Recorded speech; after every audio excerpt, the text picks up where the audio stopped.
बिस्मिल्लाहिर्रहमानिर्रहीम। अस्सलाम वालेकुम दोस्तों, welcome back to our YouTube channel NKC science. तो दोस्तों आज आपको एक अहम अपडेट के बारे में आगाह करने जा रहा हूँ।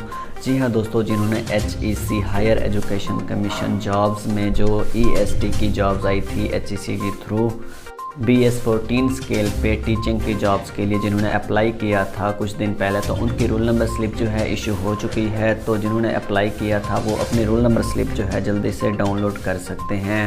उनकी HEC की ऑफिशियल वेबसाइट पर जहां पर उनका लॉगिन था वहां से भी डाउनलोड कर सकते हैं, क्योंकि उनके मैसेजेस अब आना शुरू हो चुके हैं जो कि आप देख सकते हैं। और उसके साथ साथ आपकी HEC के जो आपने ईमेल दी होगी उनको आपकी ईमेल पर उन्होंने स्लिप भेज दी है। जी हाँ दोस्तों, वो आप स्लिप भी जल्दी से डाउनलोड कर सकते हैं, क्योंकि आपका नेक्स्ट संडे से जो है या पहले भी आपके टेस्ट स्टार्ट हो रहे हैं। तो आप अपनी तैयारी भी शुरू कर दें।